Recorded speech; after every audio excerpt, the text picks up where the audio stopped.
లేదా ఎస్డిఐ మీద మనం చేపట్టిన చర్చకు ప్రతిస్పందిస్తూ అనేక మంది, అంటే మా ఊహకి మించి దాదాపుగా 3-4 రెట్లు ఎక్కువ మంది దానిపైన అనేక సందేహాలు వెలుబుచ్చుతూ దానికి నివృత్తి చేయవలసిందిగా కోరటం జరిగింది. వాటన్నిటికీ వీలైనంత సమగ్రంగా సమాచారాన్ని అందించాలనే ఉద్దేశంతో ఈరోజు స్టూడియోలో నాతో పాటు యశ్వంత్ కూడా రెడీగా ఉన్నారు. మొట్టమొదట దాని గురించిన ప్రశ్నలకు వెళ్ళబోయే ముందు ఒక్క విషయం మనం అందరం గుర్తుంచుకోవాలి. జీవితంలో సంపాదించడం మొదలుపెట్టిన ప్రతి వ్యక్తి ఒక్కసారి తన ఖర్చులకు సరిపడా కనుక సంపాదించగలిగినట్లయితే నెక్స్ట్ లెవెల్లో వెంటనే చూసేది ఎక్కడ సేవ్ చేయవచ్చు, అంటే తన దగ్గర ఎక్స్ట్రా మిగిలిపోతున్న డబ్బుని ఎక్కడ సేవ్ చేస్తే మంచిది అని. యూనివర్సల్గా ప్రపంచవ్యాప్తంగా ఉన్న ప్రతి మనిషికి ఉండే కోరిక ఏంటంటే తన దగ్గర ఉన్న డబ్బు మీద వీలైనంత వరకు ఎక్కువ ఆదాయాన్ని సంపాదించాలి, తక్కువ రిస్క్తో లేకపోతే 0 రిస్క్తో సంపాదించాలని కోరుకుంటూ ఉంటారు. అటువంటి వారికి ఆలంబనగా ఉండాలని మాకున్న పరిధిలో ఆలోచిస్తూ ఉన్న అనేక మార్గాలను అన్వేషించి అందులో ఏది మెరుగైనది, ఏది సెక్యూరిటీగా ఉంటుందో ఆలోచించి వాటిని మాత్రమే మీకు పరిచయం చేయాలనే ఉద్దేశంతో మేము అంతకుముందు వారాల్లో లిక్విడ్ లోన్స్ అనేటువంటి ఇన్స్ట్రుమెంట్ని చెప్పడం జరిగింది. ఆ తర్వాత గడిచిన వారం సెక్యూరిటైజ్డ్ డెట్ ఇన్స్ట్రుమెంట్స్ మీద కూడా కొద్దిగా వివరణ ఇవ్వడం జరిగింది. అయితే కాన్సెప్ట్ కొద్దిగా కొత్తగా ఉండటంతోనూ పైగా మీ నైబర్స్లో, మీ పొరుగు వారిలో విషయం తెలియకపోయినా సందేహాలు వెలుబుచ్చే వాళ్ళు కోకొల్లలుగా ఉంటున్నారు. కాబట్టి వారు వెలుబుచ్చే సందేహాలకి మీ దగ్గర సమాధానం లేక కన్ఫ్యూజ్ అవుతూ కూడా ఉండవచ్చు. అందువల్ల ఈరోజు ప్రోగ్రాంలో సింహభాగం మీకు వచ్చే డౌట్లు, ఎక్కువ మందికి వచ్చే డౌట్లన్నిటికీ రెఫరెన్స్ ప్రోగ్రామ్గా ఉండాలని ఆ డౌట్లన్నింటినీ కూడా కూలంకషంగా చర్చించవలసిందిగా యశ్వంత్ని నేను కోరటం జరిగింది. Over to Yashwant. రైట్ అండి, అంటే ఈ కాన్సెప్టే కొంచెం కొత్తది కాబట్టి కోర్స్ అసలు రీసెంట్గానే ఈ ఎస్డిఐ అనే కాన్సెప్ట్ రావడం, ఆ తర్వాత కొన్ని సంస్థలు ఆ ఎస్డిఐనే బిజినెస్లా తీసుకుని ఈ డెట్ ఆపర్చునిటీస్ చూడటం కూడా చాలా కొత్తగా ఉంది కాబట్టి కొన్ని క్వశ్చన్స్ ఉండటం చాలా సహజం. సో ఎక్కువ వరకు నేను కొన్ని కామన్ క్వశ్చన్స్ ఆన్సర్ చేసే ప్రయత్నం చేస్తూ కొంచెం ఇన్ఫర్మేషన్ ఇవ్వడానికి ట్రై చేస్తాను. సో ఫస్ట్ అండ్ ఫార్మోస్ట్ అసలు ఈ ఆపర్చునిటీస్ ఎలా ఉంటాయని చాలామంది అడిగి ఉన్నారు. సో ఎక్కువ వరకు కొంచెం రెఫరెన్సెస్కి నేను నా స్లైడ్స్తో పాటు చెప్తా ఉంటే మీకు కూడా రిలేట్ చేసుకోవడానికి కొంచెం ఈజీగా ఉంటుంది. సో నా స్క్రీన్ని కనుక ఇప్పుడు చూసినట్లయితే అసలు ఆపర్చునిటీస్ ఎలా ఉంటాయి అనేది ఒక ఎగ్జాంపుల్ ఇవ్వడానికి ట్రై చేస్తా. ఇప్పుడు స్క్రీన్ మీద 2 ఆపర్చునిటీలు ఉన్నాయి. ఇక్కడ లెఫ్ట్ హ్యాండ్ సైడ్లో, రైట్ హ్యాండ్ సైడ్లో ఈ గ్రిప్ అనే సంస్థ నుంచి ఎస్డిఐలు 2 రకాలు. ఒక్కొక్క దానికి ఒక్కో రకమైన ఇన్వెస్ట్మెంట్, ఒక్కో రకమైన ఐఆర్ఆర్, ఒక్కో రకమైన టెన్యూర్. అంటే లెఫ్ట్ హ్యాండ్ సైడ్లో చూస్తేనేమో మినిమం ఇన్వెస్ట్మెంట్ 91,000 ఉన్నట్లుగా, IRR internal rate of return అంటే మనకు వచ్చే ఇంట్రెస్ట్ రేట్ ఏమో 12.8%గా, అండ్ టెన్యూర్ వచ్చేసి 13 months. అదే సమయంలో ఇప్పుడు రెడ్లో హైలైట్ చేసిన బాక్స్లో చూసినట్లయితే minimum investment around 1,71,000, pre tax return 13.25%, అదే సమయంలో టెన్యూర్ వచ్చేసి 14 months. సో ఇలా ఒక్కో టైప్ ఆఫ్ అవెన్యూ, ఒక్కో టైప్ ఆఫ్ ఇన్స్ట్రుమెంట్కి డిఫరెంట్ పారామీటర్స్ ఉంటాయి. సో కింద ఇంకా ఇంపార్టెంట్గా చూసినట్లయితే మీరు 91 lakhs out of 1.3 crores 72% completed అని చూస్తూ ఉన్నారు. అంటే ఈ యొక్క ఆపర్చునిటీలో ఆల్రెడీ 72% వాళ్ళకి కావాల్సిన మొత్తంలో ఆల్రెడీ అకంప్లిష్ చేశారు. సో ఓన్లీ కేవలం మిగిలిన 28% అవైలబుల్ ఫర్ ఇన్వెస్ట్మెంట్. అందుకనే కింద ఫిల్లింగ్ ఫాస్ట్ అని చూస్తూ ఉంటారు. సో ఆపర్చునిటీస్ అనేది ఫిల్ అవుతూ ఉంటాయి, ఆ తర్వాత ఒకదాని తర్వాత కొత్తవి ఓపెన్ అవుతూ ఉంటాయి. ఒక్కో దానికి టెన్యూర్ కూడా కొంచెం డిఫరెంట్గా ఉంటుంది కాబట్టి these people are structuring it this way, and మనం కూడా ఇన్వెస్ట్మెంట్ చేయడానికి వేరే అవకాశాలు ఉంటాయి. సో సింపుల్ ఎగ్జాంపుల్, ఇదొక ఆపర్చునిటీ ఎస్డిఐలో, ఇలా అనేక రకమైన ఆపర్చునిటీస్ ఉంటాయి. నెక్స్ట్ వచ్చిన కామన్ క్వశ్చన్ వచ్చేసి మాకు ఈ పేమెంట్ స్కెడ్యూల్ ఎలా ఉంటుంది అని అడుగుతా ఉన్నారు. కొంచెం కష్టమైనా సరే ఈ పేమెంట్ స్కెడ్యూల్ మనం ముందు వారం చెప్పున్నాం. ఈఎంఐ లాగా, అంటే మనం అయితే ఎలా అయితే ఈఎంఐ చెల్లిస్తామో బ్యాంక్ లోను, ఆటో లోన్కి, అదే రివర్స్ సిచ్యువేషన్లో మనకు కూడా ఈఎంఐ, ప్రిన్సిపల్ కొంచెం, ఇంట్రెస్ట్ కొంచెం వచ్చినట్లయితే ఎలా ఉంటుంది, అసలు ఈ ఆపర్చునిటీలో ఎలా ఉంటుంది అని చూద్దాం. సో మీరు చూస్తే లెఫ్ట్ హ్యాండ్ సైడ్లో ఫస్ట్ కాలం వచ్చేసి డేట్, అంటే ఎవ్రీ మంత్ ఒక డేట్ని ఫిక్స్ చేసి ఆ యొక్క రోజున మనకి ప్రిన్సిపల్, అదే ఆ పే అవుట్ వచ్చే ప్రయత్నం చేస్తూ ఉంటుంది ఈ ఎస్డిఐ. ఫస్ట్ కాలం వచ్చేసి ప్రిన్సిపల్ అమౌంట్, అంటే మనకు మనం పెట్టిన మొత్తంలో మన ప్రిన్సిపల్ ఎంత వెనక్కి వస్తుంది. ఆ తర్వాత నెక్స్ట్ వచ్చేసి ఇంట్రెస్ట్, అంటే మనం పెట్టిన ప్రిన్సిపల్ తాలూకా ఇంట్రెస్ట్ ఎంత వచ్చింది. నెక్స్ట్ టీడీఎస్ ఇంట్రెస్ట్, కాబట్టి ఇంట్రెస్ట్ ఇన్కమ్ ఏమో మన జనరల్ ఇన్కంలోకి కలిపి ట్యాక్స్ చేయాలి కాబట్టి టీడీఎస్ డిడక్ట్ చేయబడుతుంది. ఆ టీడీఎస్ డిడక్ట్ చేయబడుతుంది కూడా 30% రేట్ ప్రకారం డిడక్ట్ చేసి they will file the tax return on your behalf. So total return వచ్చేసి ఈ రెడ్లో హైలైట్ చేసిన శాంపుల్లో చూస్తే 11,496 ఏమో ప్రిన్సిపల్, 1,557 ఏమో ఇంట్రెస్ట్, టోటల్ రిటర్న్ వచ్చేసి 13,000.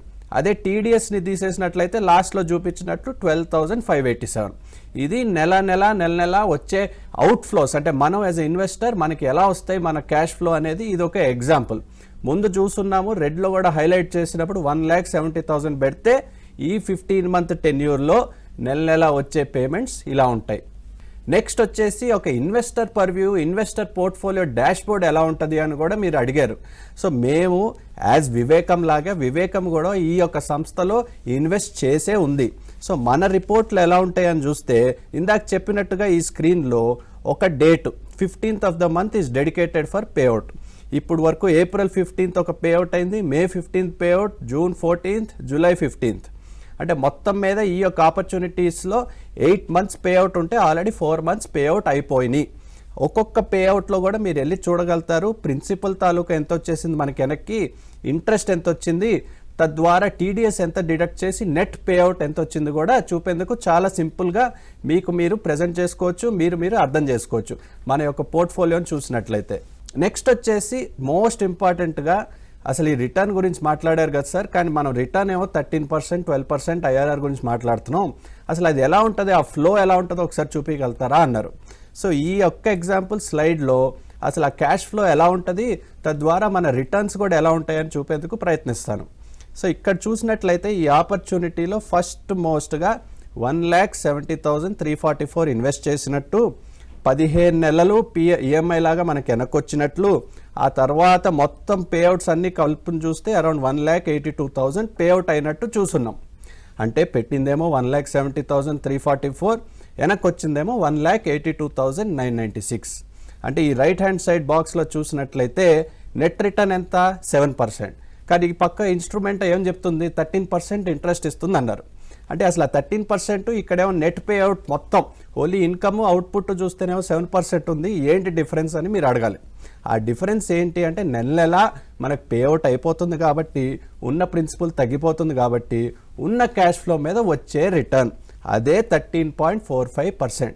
ఆ వచ్చిన ప్రిన్సిపల్ కూడా మళ్ళీ తిరిగి ఇన్వెస్ట్ చేసే అవకాశం ఉంటుంది, మనం ఇన్వెస్ట్ చేసుకుంటూ ఉండాలి, తద్వారా ఎక్కువ ఇంట్రెస్ట్ సంపాదించే అవకాశం కూడా మనం తెచ్చుకోగలగాలి. So that is the unique concept about this SDI that allows you to invest again. Next వచ్చేసి కొంచెం క్లుప్తంగా కామన్ క్వశ్చన్స్, సింపుల్గా వచ్చిన ఇంకొన్ని కామన్ క్వశ్చన్స్ ట్యాకిల్ చేసే ప్రయత్నం చేస్తాను. First and foremost, is TDS compulsory? అంటే నా స్క్రీన్లో చూసిన first question, TDS is compulsory అంటే yes.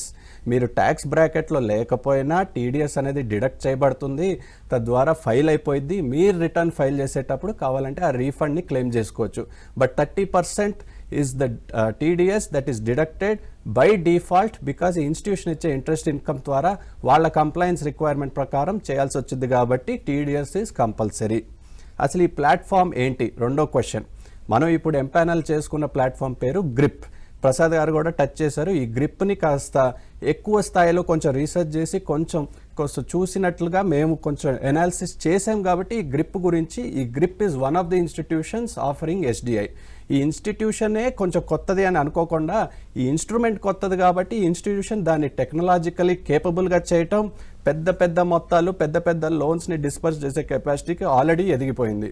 So Grip is the platform that is offering this solution. Next, schedule of payment same for all. అంటే కొంతమంది అడుగుతూ ఉన్నారు, నాకు మా ఫ్రెండ్కి ఆ తర్వాత మా చుట్టాలకు కూడా అందరికీ సేమ్ పేమెంట్ స్కెడ్యూల్ ఉంటుందా, మాకు డిఫరెంట్గా ఉంటుందా అని. ఆపర్చునిటీకి ఒకటే టైప్ ఆఫ్ పేమెంట్ స్కెడ్యూల్ ఉంటుంది. ఇందాక చూపించా, 2 ఆపర్చునిటీస్ చూపించా, ఒక్కో దానికి ఒక్కో రకమైన పేమెంట్ స్కెడ్యూల్ ఉంటుంది. సో ఒకదానికి ఫిక్స్ చేసిన స్కెడ్యూల్ ఇంకో దానికి ఫిక్స్ చేయాలన్న గ్యారంటీయే లేదు. సో ఒకదాని స్కెడ్యూల్ విడిగా ఉంటుంది, వేరే దాన్ని బట్టి మనకు పేఅవుట్స్ అవుతూ ఉంటాయి. So it is a little bit different, but it is same for the opportunity. It is different across the opportunities. Next వచ్చేసి యూనిట్స్ అనేవి ఎక్కడ డిపాజిట్ అవుతాయి, ఎందుకంటే మనం డబ్బులు ఇస్తున్నాము, తద్వారా ఆ యూనిట్ కూడా మన డీమ్యాట్ అకౌంట్లో డిపాజిట్ చేయబడతాయి. సో ఆ డీమ్యాట్ అనేది కంపల్సరీ. ఆ డీమ్యాట్ అకౌంట్లో ఉన్న యూనిట్స్ని మనం తర్వాత యాక్చువల్గా ట్రాన్స్ఫర్ కూడా చేసుకోవచ్చు, అది తర్వాత ప్రసాద్ గారు టచ్ చేస్తారు. కానీ డీమ్యాట్ ఈజ్ కంపల్సరీ. ఆర్బీఐ ద్వారా రెగ్యులేటెడ్ అయిన ఎస్డిఐ ఆపర్చునిటీ అయితే 5 days పట్టిద్ది అది డీమ్యాట్ అయ్యి మన అకౌంట్లో పడటానికి. అదే సెబీ ద్వారా రెగ్యులేట్ అయిన ఇన్స్ట్రుమెంట్ అయితే 1 dayలో డీమ్యాట్లో మనకి తెలిసిపోతూ ఉంటుంది, ఆ యూనిట్ కూడా వచ్చి పడుతూ ఉంటుంది. అంటే ఒక లాట్ తీసుకుంటే 1 యూనిట్, 10 లాట్లు తీసుకుంటే 10 యూనిట్లు వచ్చి పడుతూ ఉంటాయి. అవి కూడా ట్రేడబుల్, మీరు కూడా కావాలంటే మీ ఫ్రెండ్స్కి అమ్ముకోవచ్చు, లేకపోతే వాళ్ళు కూడా మీ దగ్గర నుంచి కొనుక్కోవచ్చు. తర్వాత నెక్స్ట్ క్వశ్చన్ వచ్చేసి investing in the same plan again is it possible? అంటే ఒకటే ప్లాన్లో మళ్ళీ నాకు ఇన్వెస్ట్ చేసే అవకాశం ఉంటుందా? నాట్ నెసెసర్లీ, ఉండాల్సిన అవసరం లేదు. ఎందుకంటే ఆ ఇన్స్ట్రుమెంట్ ఒట్టి ఒక పర్టికులర్ టెన్యూర్ వరకే ఉంటుంది, ఆ టెన్యూర్ అయిపోయాక కొత్త ఇన్స్ట్రుమెంట్ ఉంటుంది. సో మీకు నెసెసర్లీ ఛాన్స్ ఉండదు అదే సేమ్ ఇన్స్ట్రుమెంట్లో మళ్ళీ పెట్టే అవకాశం ఉండటం కష్టం. తర్వాత last, NRIs are allowed or not? At this moment NRIs are not allowed. So it is only applicable to resident as well as corporate resident. So ఇలాంటి 2 ఇన్స్టిట్యూషన్స్ అయితే మాత్రం you are able to take up this opportunity. Next వచ్చేసి అసలు on board అవ్వాలంటే నాకు కావాల్సిన documents ఏంటి? Last slide కాబట్టి ఈ ఎస్డిఐ కనుక మన ఆన్ బోర్డ్ అవ్వాలి అంటే మనకు కావాల్సిన డీటెయిల్స్ ఏంటి అంటే pan card, Aadhaar card, cancel check, demat CML copy, client master list copy అంటారు. అంటే డీమ్యాట్ అకౌంట్ కంపల్సరీ, ఎందుకంటే యూనిట్స్ అనేది డీమాటీరియలైజ్డ్ వచ్చి మన అకౌంట్లో పడాలి కాబట్టి you need to have a demat account. చాలామంది అడిగారు మ్యాండేటరీయా కాదా అని. It is 100% mandatory for entry in to the SDI. అదే కాకుండా బేసిక్ డీటెయిల్స్ కొన్ని, ఆక్యుపేషన్ ఏంటి, గ్రోస్ ఇన్కమ్ ఏంటి, డేట్ ఆఫ్ బర్త్ ఏంటి, ఫోన్ ఏంటి, ఇవన్నీ కనుక మీరు ఈ ఆపర్చునిటీలో ఇంట్రెస్ట్ ఉన్నట్లయితే డెఫినెట్లీ info@vivekam.co.inకి ఈ డాక్యుమెంట్స్ కనుక పంపించినట్లయితే ఫస్ట్ ఆన్ బోర్డ్ చేయడం, ఆన్ బోర్డ్ చేశాక ఆపర్చునిటీ వైపు చూపించడం, ఆపర్చునిటీ మీరు సెలెక్ట్ చేసుకోవడం, మీరు డిపాజిట్ చేయడం, తద్వారా పేమెంట్స్ రిసీవ్ చేయడం కూడా మొదలు పెట్టేయచ్చు. So that is a brief into SDI. లిక్వీ లోన్స్లో కూడా ఆన్ బోర్డ్ చేయాలంటే almost sort of similar requirements. ఒక్క ఎక్స్ట్రా రిక్వైర్మెంట్ ఏంటంటే లిక్వీ లోన్స్లో మినిమం ఇన్వెస్ట్మెంట్ వచ్చి 50,000, మ్యాక్సిమం వచ్చేసి 50 lakhs. మీరు కనుక ఒకటే పాన్ కార్డులో ఇన్వెస్ట్ చేయాలనుకుంటే maximum amount to invest is 50 lakhs alone. అదే మీ ఇన్వెస్ట్మెంట్ 10 లక్షల కంటే ఎక్కువ అయినట్లయితే సిఏ దగ్గర నుంచి నెట్వర్త్ సర్టిఫికేట్ సాఫ్ట్ కాపీ రూపంలో కావాల్సి వచ్చింది. సో అగైన్ లిక్వీ లోన్స్లో కావాల్సిన documents PAN card, Aadhaar card, cancel cheque, if investment greater than 10 lakhs, net worth certificate, occupation, date of birth, phone, email. Again లిక్వీ లోన్స్లో కనుక ఇంట్రెస్ట్ ఉన్నట్లయితే again same set of documents మీరు info@vivekam.co.inకి ఇచ్చినట్లయితే ఆన్ బోర్డ్ స్టాక్స్ వైపు కూడా ఏదైనా కైండ్ ఆఫ్ ఇన్సైట్ ఇచ్చే ప్రయత్నం చేస్తారా? తప్పకుండా యశ్వంత్ ప్రొవైడ్ చేసే ఇన్ఫర్మేషన్ ప్రకారం ఎక్కువ మంది అడిగిన ప్రశ్నలకి ఆల్రెడీ సమాధానాలు ఇవ్వడం జరిగింది, వీలైనంత సంక్షిప్తంగా, ఎందుకంటే టైం లిమిటేషన్ ఉంటుంది కాబట్టి. ఇప్పుడు మనం చేయవలసింది ఏంటంటే అదే కాకుండా కొన్ని ప్రశ్నలు ఇంకా తను టచ్చేవి కూడా నేను కవర్ చేయడానికి ప్రయత్నిస్తాను. దానికన్నా కూడా ముందు ఎక్కువ మంది డౌట్ చేస్తుంది ఏంటంటే వివేకం యొక్క బాధ్యత ఏంటి, వివేకం యొక్క రోల్ ఏంటి అని అడుగుతూ ఉన్నారు.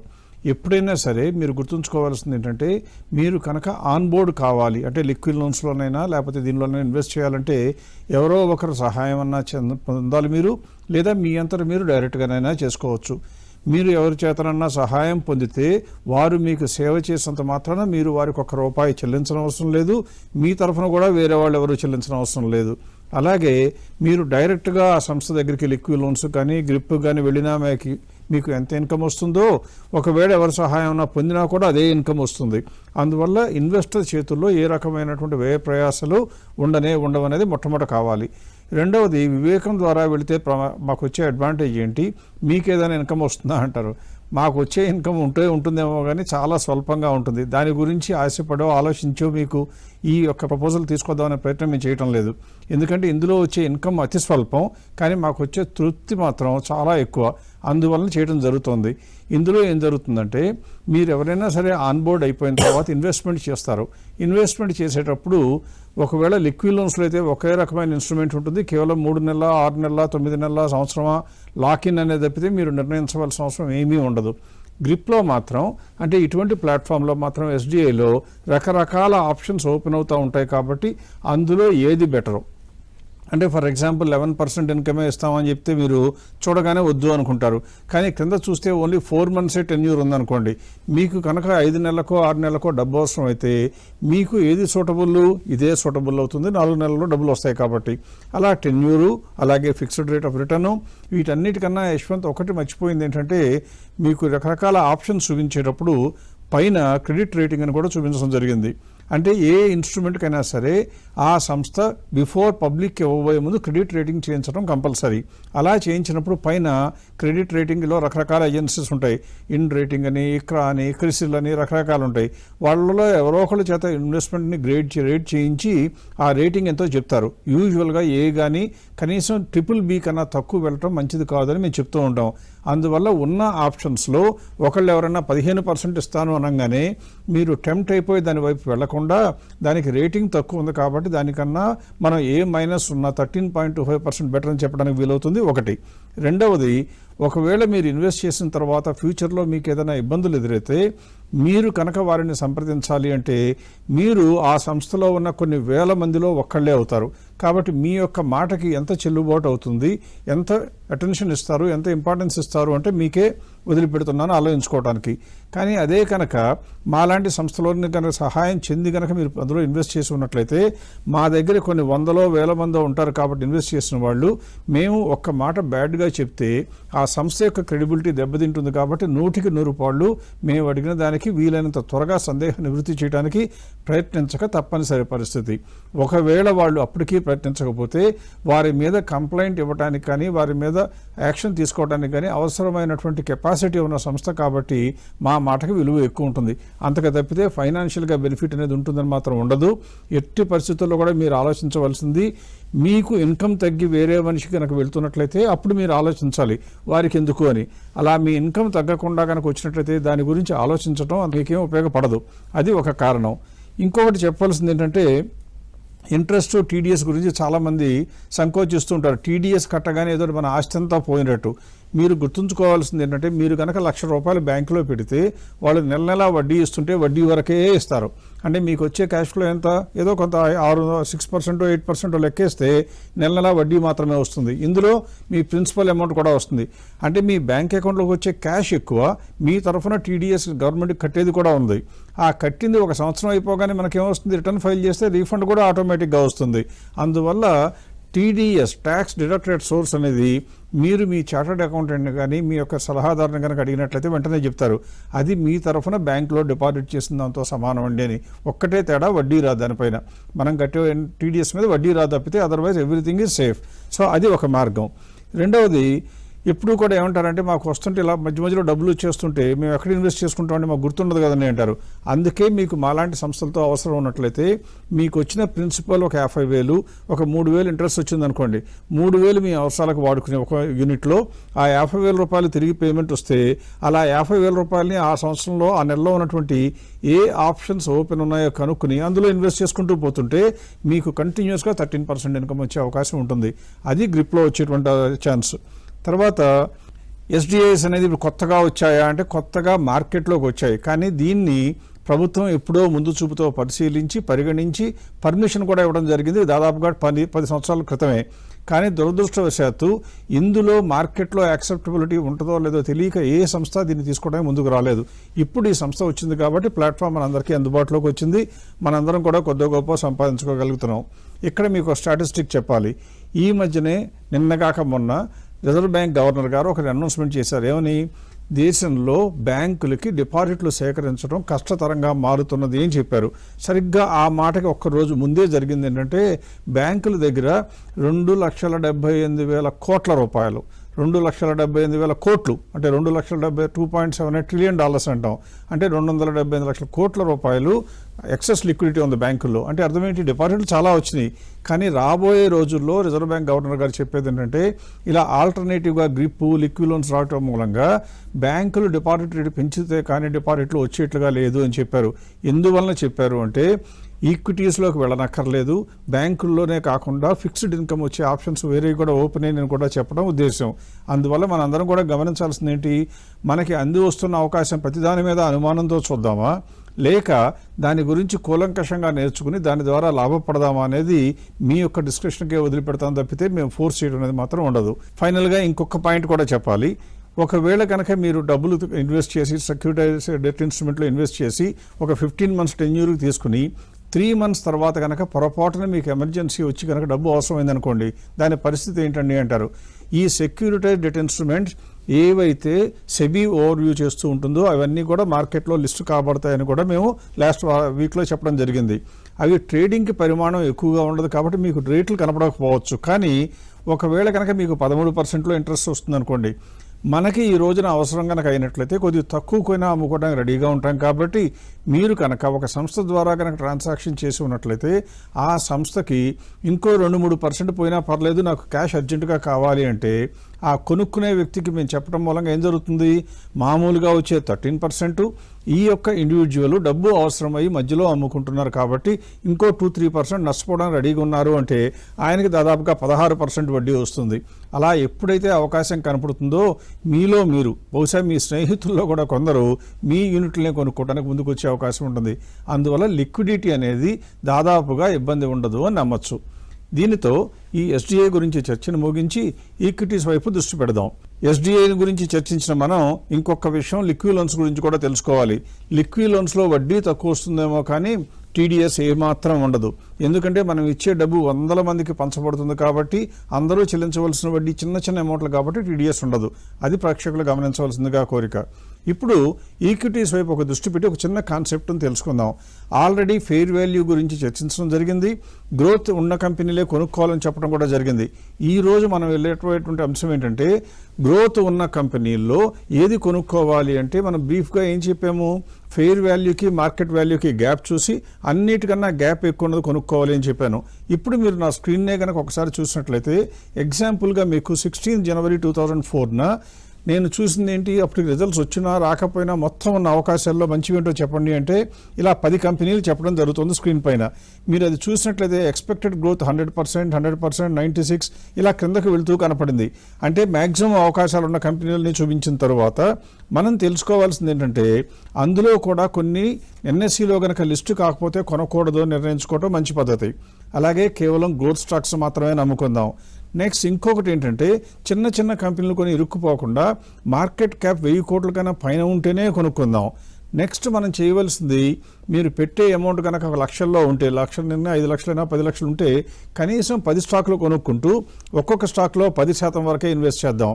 తర్వాత అమ్మాలన్నా కొనాలన్నా లిక్విడిటీ ఉండాలి కాబట్టి ఒకవేళ 1000 కోట్ల కన్నా మార్కెట్ క్యాప్ ఎక్కువ ఉన్నా ట్రేడింగ్ వాల్యూమ్స్ మరీ పరిమితంగా ఉంటే కొనకూడదు. కాబట్టి లిక్విడిటీ కూడా ఇంపార్టెంట్. నెక్స్ట్ ఫెయిర్ ప్రైస్కి మార్కెట్ ప్రైస్కి 5% గ్యాప్ ఉంటే కొనకూడదు, 30% అన్న గ్యాప్ ఉండాలని రూల్ పెట్టుకుంటాం. నెక్స్ట్ ఒకే సెక్టర్ నుంచి 22 సెక్టర్ల కన్నా 2 కంపెనీల కన్నా కొనం. ఎందువలన ఒక్కో స్టాక్లో 10% పెడుతున్నాము అంటే 2 స్టాక్లో కలిపి 20% కాబట్టి ఇండస్ట్రీ డైవర్సిఫికేషన్ అంతకన్నా కాకూడదు అని. ఆఖరిగా లేటెస్ట్ రిజల్ట్స్ వచ్చుంటే, అంటే ఇప్పుడు మీకు ఇంతకుముందు చూపించిన స్లైడ్లో క్వార్టర్ సెప్టెంబర్ చూపించాను, డిసెంబర్ క్వార్టర్ వస్తుంటే డిసెంబర్ క్వార్టర్ కూడా చూడాలి. ఇప్పుడు క్విక్గా మీరు 16 జనవరినే కనుక చూసినట్లయితే ఇందులో సమిత్ ఇన్ఫ్రా అని మొట్టమొదటి ఉంది, కానీ దానికి రెడ్ కలర్ మార్క్ చేశాను. కారణం ఏంటంటే అది ఎన్ఎస్సిలో లిస్టు కావబడలేదు. అంటే కంపెనీ బాగానే ఉన్నా మనకు కొనుక్కోవడానికి పనికిరాదు అని చెప్పటం. అలాగే నెక్స్ట్ ఉన్నటువంటి మిగతా అన్ని కంపెనీలు చూసిన తర్వాత ఉత్తమ్ షుగర్ మిల్స్ చూస్తే చూడండి, షుగర్ ఉంది, కానీ దానికన్నా ముందు అవధ్ షుగర్ ఒక షుగర్ ఉంది, మగధ్ షుగర్ 2 ఉన్నాయి. కాబట్టి 2 కంపెనీల్లో షుగర్ పెట్టాం కాబట్టి ఈ షుగర్ కూడా కొనకూడదు అని చెప్పడం. ఇటువంటి జాగ్రత్త తీసుకోవడం ఎంతైనా అవసరం. నెక్స్ట్ చేయవలసింది ఏం చేశానంటే అన్ని ఆపర్చునిటీస్ కాకుండా లేటెస్ట్ రిజల్ట్స్ వస్తే మంచిది అనుకుంటున్నాం కదా, లేటెస్ట్ రిజల్ట్స్ వచ్చిన వాటిలోనే మంచివి ఎదుర్కొందామని ట్రై చేయాలి. ఇలా కనుక చూసినట్లయితే జిండాల్స్ అని రకరకాల కంపెనీలు అన్నిటిలో చూస్తే మీకు ఒకవేళ కనుక మీరు ఇందులో 5 కంపెనీలే కొనుక్కోవాలనుకున్నారనుకోండి, నాది చిన్న మొత్తం అనో లేకపోతే నాకు 5 కంపెనీలు చాలు అనుకుంటే 1వ కంపెనీ స్టీలు, 2వ కంపెనీ వేరోది, 3వది మళ్ళీ స్టీల్లోకి వచ్చింది. అటువంటిప్పుడు మనం ఏం చేయాలి, 20% కన్నా పెట్టకూడదు కాబట్టి 3వ కంపెనీని వదిలిపెట్టేసి 4, 5, 6 కొనాలి. అంటే బ్యాంక్ ఆఫ్ మహారాష్ట్ర కొనుక్కోవాలి. ఇవన్నీ కూడా పోర్ట్ఫోలియో కూర్పు చేయడంలో కొద్దిగా మెళకువలు. నెక్స్ట్ మనం గమనించాల్సింది ఏంటంటే రిజల్ట్స్ వస్తూ ఉంటాయి, ప్రైస్లు మారుతూ ఉంటాయి. ఇప్పుడే చూడండి ఒకసారి 17th జనవరికి వెళ్ళేటప్పటికి, ఇంతకుముందు మనం 16 జనవరిలో లిస్ట్ చూసాం, అందులో మొట్టమొదటిగా ఉన్న జిండాల్సా ఇప్పుడు చూస్తే 2వ ర్యాంకుగా వెళ్ళింది. అంటే అర్థం ఏంటి, ఫస్ట్ ర్యాంక్ నిన్న సెకండ్ ర్యాంక్గా ఉన్నటువంటి హిమాద్రి స్పెషాలిటీస్ మార్కెట్లో రేటు తగ్గడంతో దాని స్కోప్ అమాంతంగా 51%కి వచ్చింది. ఇంతకుముందు మనం ఒకసారి కనుక చూసినట్లయితే ఈ స్లైడ్లో 391 ఉంది, కానీ తర్వాత మనం చూస్తే అది 376. అంటే మార్కెట్లో రేటు పడిపోతే మంచి కంపెనీ ఇంకా అట్రాక్టివ్ అవుతుంది, ఆటోమేటిక్గా పైకి వస్తుంది. ఇలా లిస్ట్ అంతా కూడా ఆటోమేటిక్గా డైనమిక్గా మారుతూ ఉంటుంది అని తెలుసుకోవాలి. నెక్స్ట్ ఇంకొక ఎగ్జాంపుల్గా 23 జనవరి తీసుకుంటే ఇందులో మొట్టమొదటి 3 కంపెనీలు కూడా బీఎస్సీలో లిస్టెడే, ఎన్ఎస్సీలో లేవు. అంటే వాల్యూమ్స్ తక్కువ ఉంటాయి కాబట్టి 3 వదిలేసి తర్వాత నుంచే కొనుక్కోవాలి. సో ఇటువంటి జాగ్రత్తలు కనుక తీసుకున్నట్లయితే మనకు అవకాశం ఉంటుంది. ఇలా 23 జనవరికి వచ్చేటప్పటికి ఎక్కువ కంపెనీలు ఇంకా రిజల్ట్స్ అనౌన్స్ చేస్తూ ఉంటాయి కాబట్టి మీరు చూస్తే లేటెస్ట్ క్వార్టర్ అడిగితే కూడా చూడండి, బోలెడ్ అని 2023 డిసెంబర్లో వచ్చినాయి. కానీ అదే కనుక మన ఎనీ క్వార్టర్ అని చూస్తే ఈ ఒక్క కంపెనీ సిస్టమాటిక్స్ కార్పొరేషన్ ఒకటి, పురవంకర తప్పితే మిగతా ఏవి కూడా అన్ని సెప్టెంబర్ క్వార్టరే ఉన్నాయి. సో మీరు ఎప్పుడు చేయవలసింది లేటెస్ట్ క్వార్టర్ రిజల్ట్స్ వచ్చినాక పోర్ట్ఫోలియో బిల్డ్ చేయాలి. ఇలా బిల్డ్ చేసినట్లయితే మనకు వచ్చేటువంటి అవకాశం ఏంటంటే కొత్త కంపెనీలు రిజల్ట్స్ వచ్చి గ్రోత్ ఉండి 30% కన్నా గ్యాప్ ఉంటే మనకి పోర్ట్ఫోలియోలో అవకాశాలు ఎక్కువ. ఇండస్ట్రీ వైజ్గా 20% కనుక లిమిట్ చేస్తే మన పోర్ట్ఫోలియో కూర్పు బాగుంటుంది. అలా చేయటం మూలంగా వచ్చే ఫలితాలు ఎలా ఉంటాయో రాబోయే వారాల్లో ఈక్విటీల మీద ఇంకా వివరణాత్మకంగా మీకు వివరాలు అందించడానికి ప్రయత్నిస్తాం. అప్పటి వరకు సెలవు, నమస్కారం.